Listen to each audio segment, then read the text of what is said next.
ফিরে এলাম বিরতি পর। দেখছেন কৃত্তিবাস সংখ্যায়। আমরা এতক্ষণ পড়ছিলাম জার্মানির সৃজনের এক ঝলক। পঞ্চম পর্বের পর এখন ষষ্ঠ পর্ব। ফ্রিডরিশ শিলার, অবিস্মরণীয় নাট্যকার, লিখেছেন সম্প্রীতি সিনহা।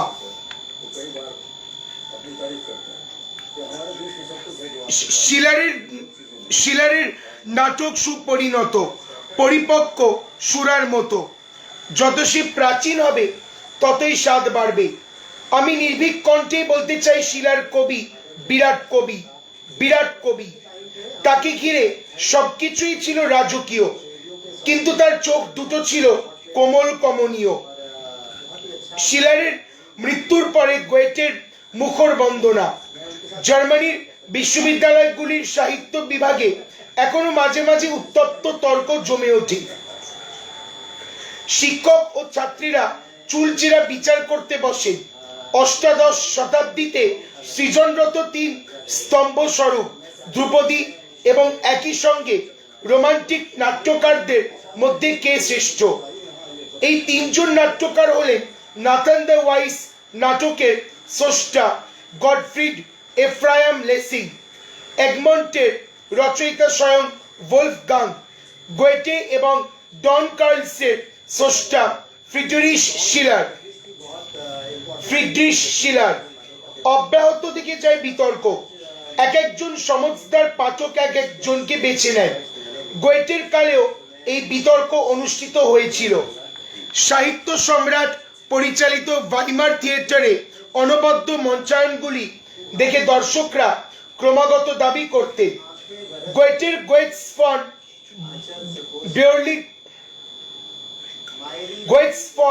ফন বর্লিচিংয়ের তুলনাহীন। আবার কয়েক সপ্তাহ পরে শিলারের ভ্যালেন্সটাইনের না প্রযোজনা তাদের প্ররোচিত করতে বলতো না। ভ্যালেন্সটাইনের প্রযোজনা তাদের প্ররোচিত করত, বলতে না, শিলারের ধারে কাছে কেউ আসে না। গোয়েটে নিজে কিন্তু এই অন্তহীন তুলনা উপভোগ করতেন। বন্ধু ইয়োহান পেটার একেরম্যানকে তিনি বলেছিলেন,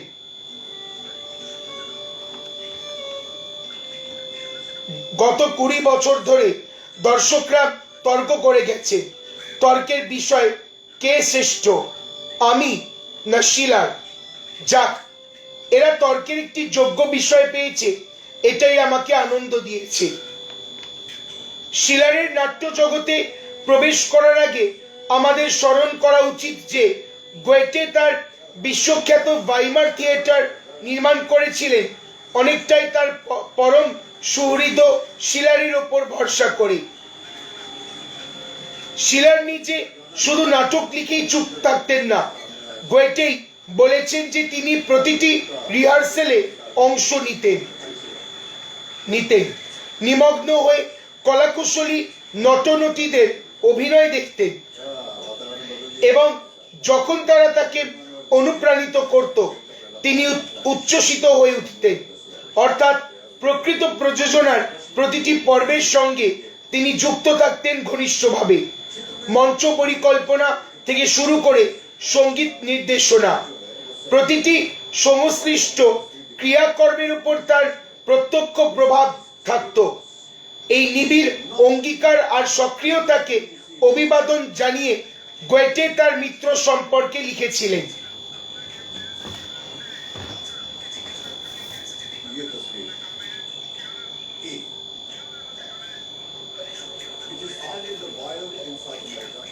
গোয়েটে তার মিত্র সম্পর্কে লিখেছিলেন,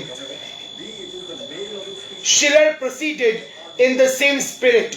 He had a great deal of intercourse with actor and actress.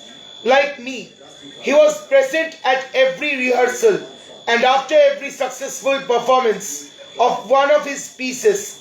It was his custom to invite the actors and to spend a merry day with them. All rejoiced together at whatever had succeeded and discussed had anything might be done better next time. But even when Schiller joined us, he found both actors and the public already cultivated to a high degree, and it is not to be denied that this conduced to the rapid success of his piece. That this conduced to the rapid success of his pieces. আমাদের প্ররোচিত করে বলতে যে 2 শতক পর অর্থাৎ 20 শতাব্দীতে আরেকজন অবিস্মরণীয় নাট্যকার বের্টল্ড ব্রেস্ট কি শিলারের কাছ থেকে এই অশেষ সক্রিয়তার শিক্ষা গ্রহণ করেছিলেন। লেসিংয়ের নাথান দ্য ওয়াইজ যে তার সমৃদ্ধতম নাটক এ নিয়ে কারো সন্দেহ নেই, কিন্তু শিলারের কোন নাটকটি সর্বোত্তম এই গৌরব প্রশ্নের উত্তর দিতে গিয়ে আমরা সমূহ বিপত্তির সম্মুখীন হই। তুলনীয় একটি কঠিন প্রশ্ন হলো শেক্সপিয়ারের কোন ট্র্যাজেডিটি সার্থকতম, ম্যাকবেথ, হ্যামলেট না কিং লিওর। শেক্সপিয়ারের মতো শিলারের নাট্য সৃষ্টিও এতটা বিচিত্র এবং বহুস্তরীয় যে আমরা সুনির্দিষ্ট উত্তর দিতে দ্বিধাবোধ করি। ঝড় ও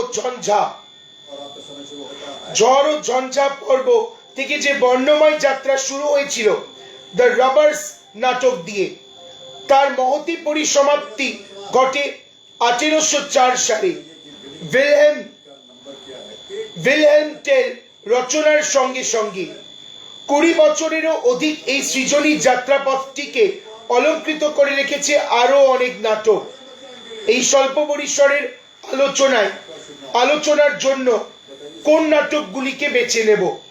আমাদের বাধ্যত সিলেক্টিভ বা নির্বাচনী হতে হবে এবং আলো ফেলতে হবে কয়েকটির ওপর, যেগুলি কালের অমোঘ নিয়মে স্মরণীয়তর হয়ে উঠেছে।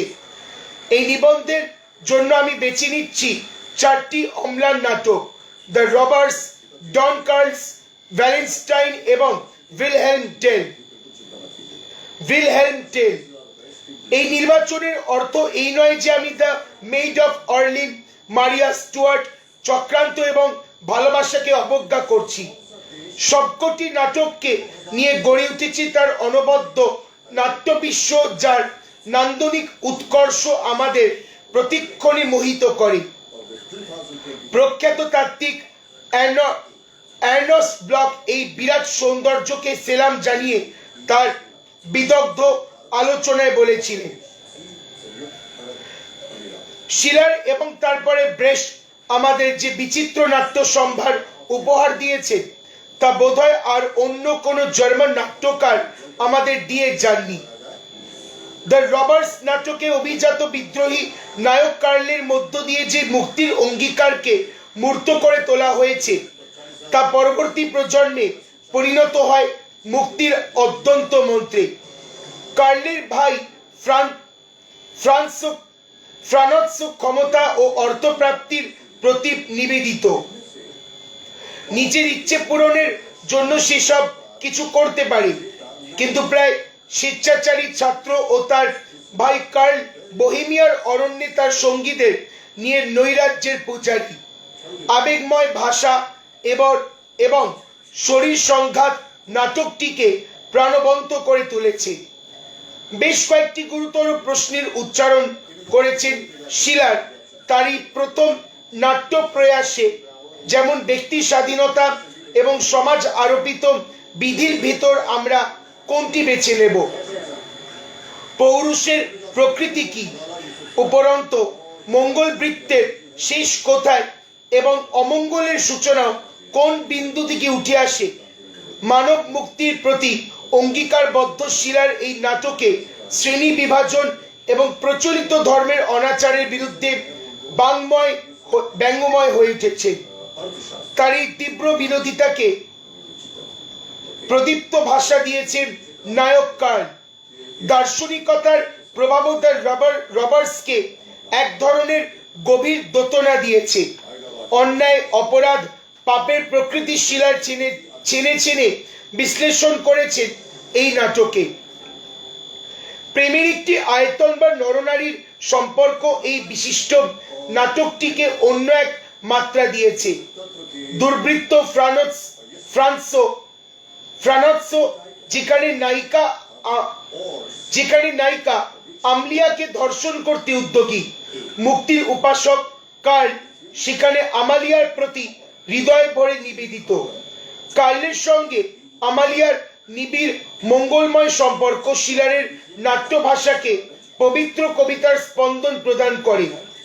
শিলার প্রাণিত হয়ে লেখেন, She shines in his light, she warms herself at fire, she languishes next to the strong man, and no warrior next to the man. বিস্মৃত হয়ে যখন পড়ি যে কার্লি অবশেষে দৈতা আমালিয়াকে হত্যা করে, কারণ আমালিয়ার প্রতি তার প্রেম এতটাই প্রবল যে দৈতাকে অমাঙ্গলিক বাস্তবের হাতে ছেড়ে দিতে সে অক্ষম। আসলেই প্রথম নাটকে শিলার গভীর চারিত্রিক জটিলতা অঙ্কন করেছেন। এই বৈশিষ্ট্যের প্রতি দৃষ্টি আকর্ষণ করে সমালোচক রুথেলেন বয়েটসের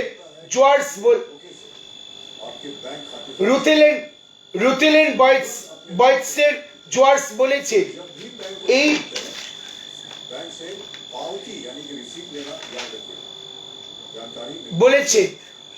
in the new ambiguity of figures like Karl and Franz, both of whom exhibit multiply complex personality, Schiller represents a rebellious departure. 1782 সালে মানহাইম শহরে প্রথম মঞ্চায়িত শিলারের এই প্রয়াস পরবর্তীতে ইউরোপীয় মেলোড্রামার বিকাশ ও বিস্তারের উপর লক্ষণীয় প্রভাব ফেলে।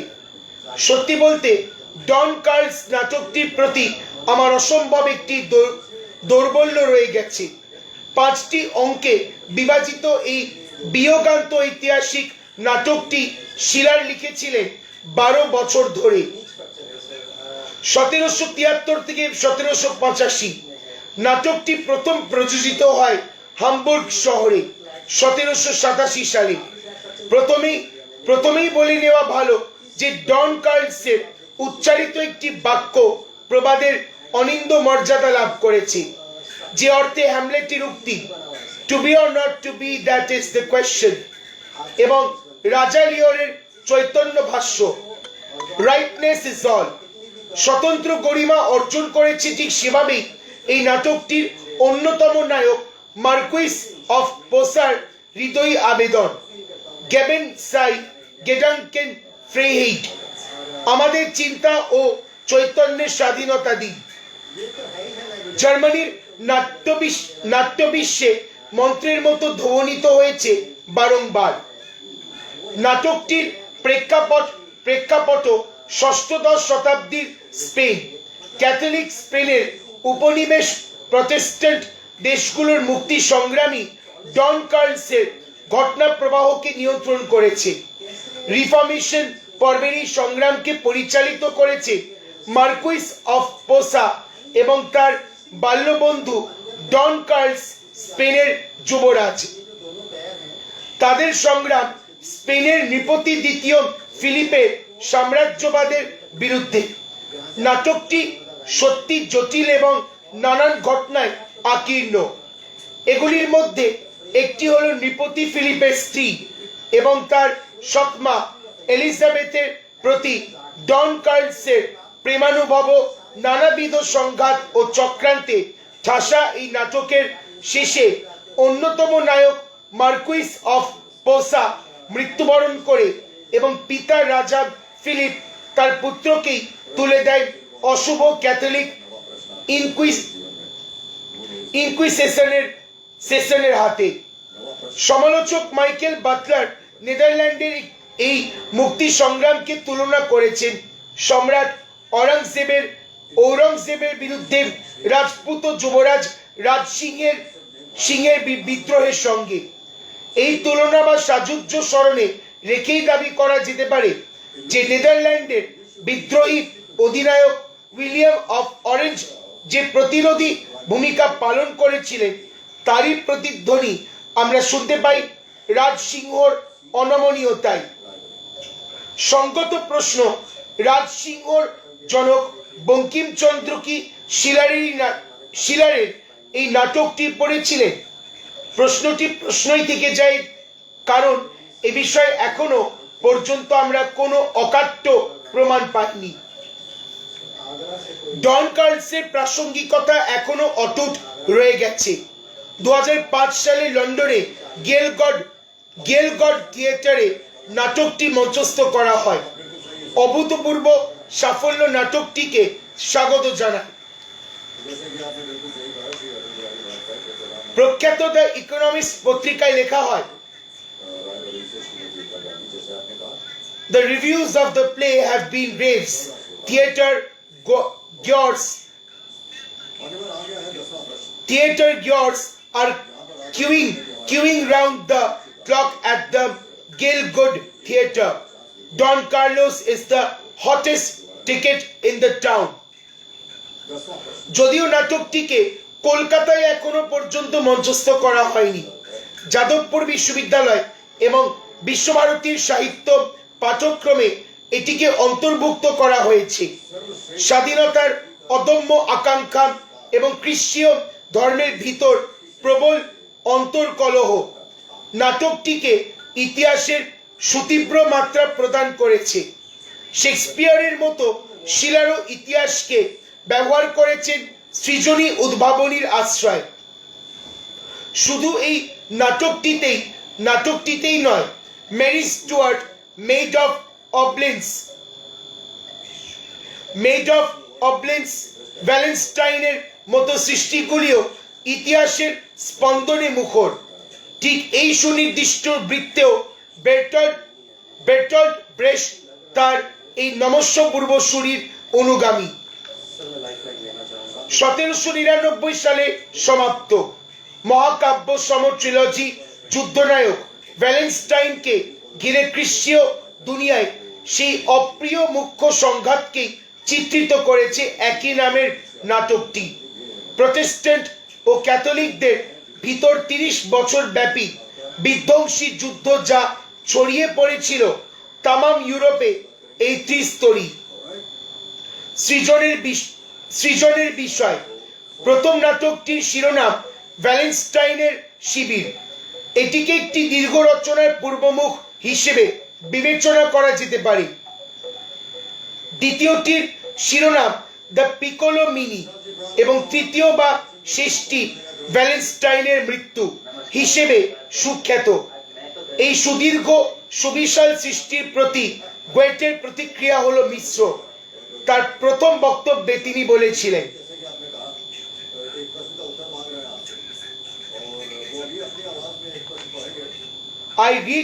I read his great dramas with genuine love and admiration, but in this text I meet with something that violates the truth of nature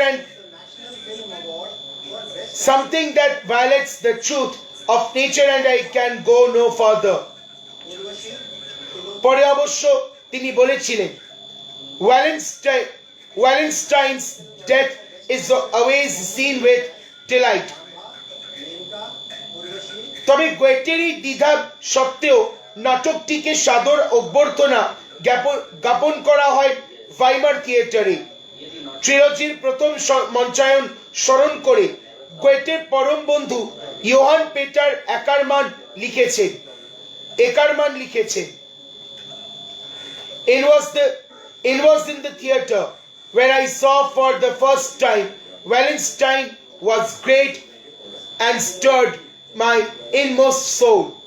I could not get it out of my head the whole night. নিঃসন্দেহে দাবি করা যেতে পারে যে এই trilogy সেই সূচনা থেকে আজ পর্যন্ত সবথেকে বেশি অভিনীত হয়েছে জার্মানিতে।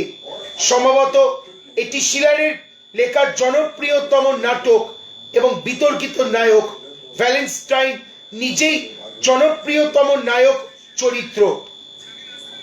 বিয়োগান্ত পরিণতির গাম্ভীর্য অর্থাৎ ভ্যালেন্টাইনের মৃত্যু এর অন্যতম সম্পদ। নায়ক ভ্যালেন্টাইন অবশ্যই মহিরহ সম চরিত্র, যদিও তিনি কোনোভাবেই অনুসরণযোগ্য নন। তাকে স্থান দেওয়া হয়েছে তৎকালীন রাজনীতির প্রেক্ষিতে। অন্যভাবে বললে জার্মান জাতির ঐক্যের প্রশ্নের সঙ্গে যুক্ত করে একটি নির্দিষ্ট ব্যারক দৃশ্যে এই রাজনৈতিক অভিঘাতটি স্পষ্ট হয়ে ওঠে। প্রসঙ্গত নাট্য সমালোচক এরিক বেটলি ভ্যালেন্টাইনের চরিত্র বিশ্লেষণ করতে গিয়ে বলেছেন, he is cynical and pragmatic and religiously indifferent, a disciple of nature and determinism. তার মৃত্যু যে চূড়ান্ত রাজনৈতিক বার্তাটি বহন করে তা এরিক বেন্টলির ভাষায়, The old order prevails. No one believes in it, but no one can change it. This epic drama creates the identity creates of modern Germany.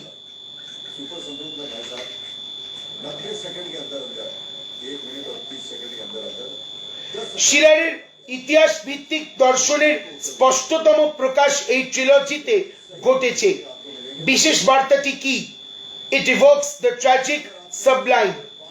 ভ্যালেন্টাইনের মূল্যবোধরিক্ত যুদ্ধপ্রিয়তা আমাদের অবধারিতভাবে ব্রেস্টের চমকপ্রদ mother courage and her children স্মরণে আনে। এই নাটকটির বিষয় 30 বছর ব্যাপী ধর্মযুদ্ধ। মাদার ক্যারেজও ভ্যালেন্টাইনের মতো যুদ্ধের মধ্যে খোঁজে তার স্বার্থ সিদ্ধি। সেও সিনিক্যাল অ্যান্ড প্র্যাগমেটিক।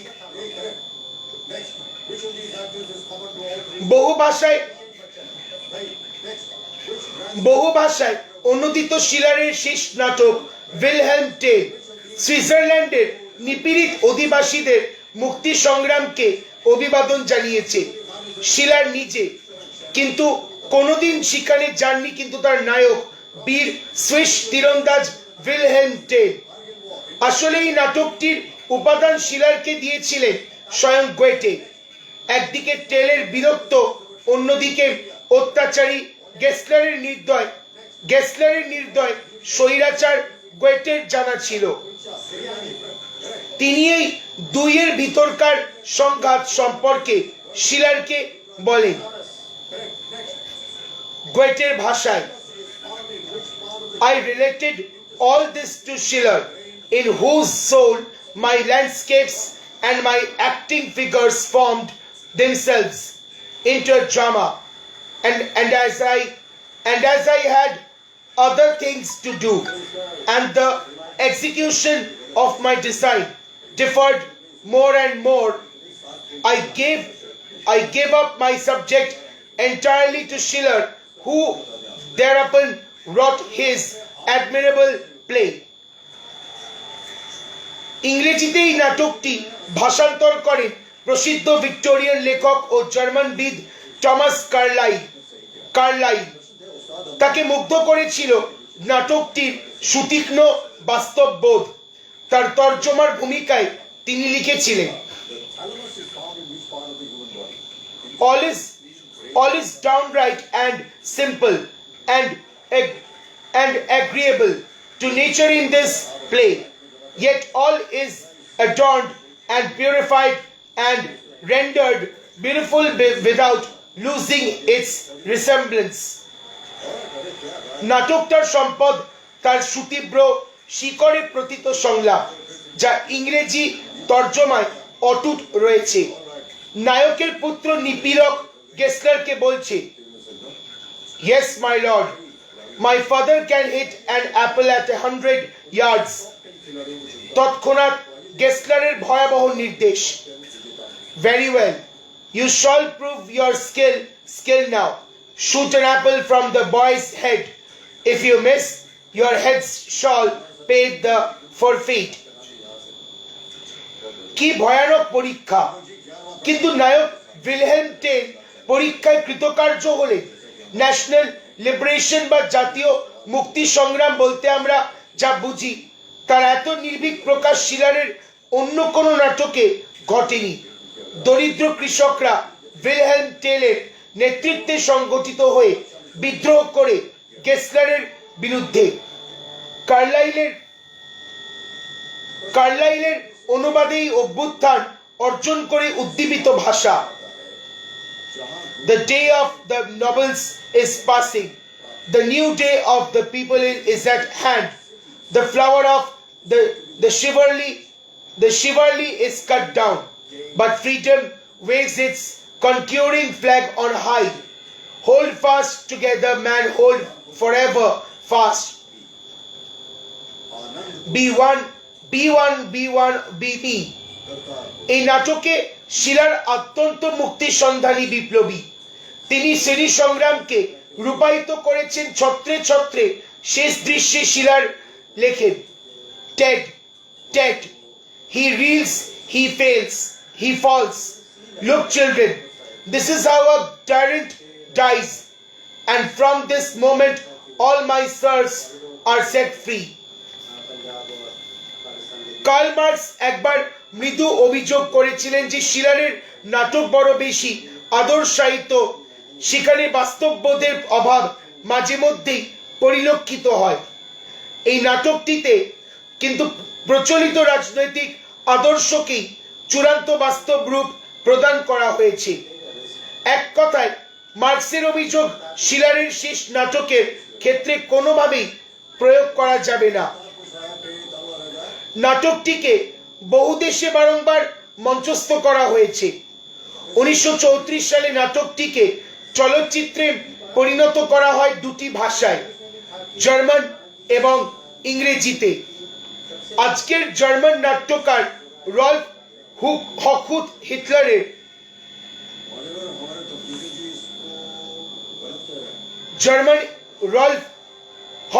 হিটলারের আক্রমণকারী সুইস যুবক মরিস বাভোকে নতুন ভিলহেম টেল বলে অভিহিত করেন। নাৎসিরা স্বভাবতই এই মুক্তিযোদ্ধাকে প্রত্যাখ্যান করে। 1941 সালে নাৎসি জার্মানিতে নাটকটিকে নিষিদ্ধ করা হয়। মর্মাহত হিটলার শখেদে বলে, of all people Schiller had to clarify this Swiss sniper. বলা বাহুল্য, নাৎসিদের এই প্রকাশিত প্রতিক্রিয়া নাটকটিকে আরো গৌরবান্বিত করেছে। একটি উপসংহার, শিলারের অবিস্মরণীয় নাট্য ঐশ্বর্যকে আমরা কিভাবে দেখব, বিচার করব? আদৌ বিচ্ছিন্নভাবে নয়। তার কবিতা এবং নন্দন তত্ত্ব বিষয়ক প্রবন্ধের সঙ্গে তার নাটকগুলি যোগ অঙ্গাঙ্গী। এনলাইটেনমেন্ট বা আলোক পর্বের প্রতিনিধি শিলার কান্ট ও গোয়েটের মতো মানব মুক্তিকে সর্বোচ্চ মূল্য প্রদান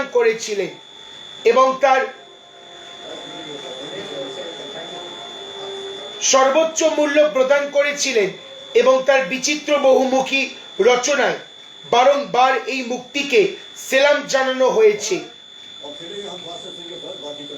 আমি যখনই শিলারের নাটক পড়ি তখনই তার অসাধারণ নিবন্ধ অ্যাস্থেটিক এডুকেশন অফ ম্যান আমাকে উদ্দীপিত করে, কারণ সেখানেও তিনি সৌন্দর্যের হাত ধরে মানুষের মুক্তির প্রতিশ্রুতি ঘোষণা করেছিলেন। সর্বোপরি আমাকে ঘিরে ধরে তার ঐতিহাসিক মন্ত্র কবিতা ওড টু জয়, আনন্দ সঙ্গীত। কি দারুণ উদ্দাত্ত সেই আহ্বান! শিলারের নাটকের নান্দীমুখ হিসেবে সেই মন্ত্র মুখরিত হয়েছে। তোমার মায়া মন্ত্র তাদের পুনঃ একত্রিত করে, যাদের কঠিন অভ্যাস বিচ্ছিন্ন করেছিল। তোমার ডানার নিরাপদ আশ্রয় প্রত্যেকে পরস্পরের ভ্রাতৃসম হবে।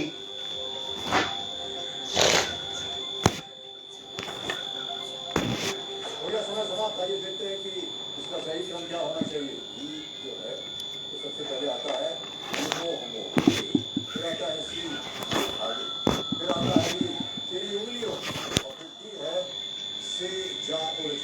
এখন আমরা নিয়ে নেব সংবাদ বিরতি। বিরতি পর সপ্তম পর্বে নৈতিকতার রূপরেখা, ইমানুয়েল কান্ট। এটি লিখেছেন মণিদীপা সান্যাল। দেখতে থাকুন কৃত্তিবাস পত্রিকায়।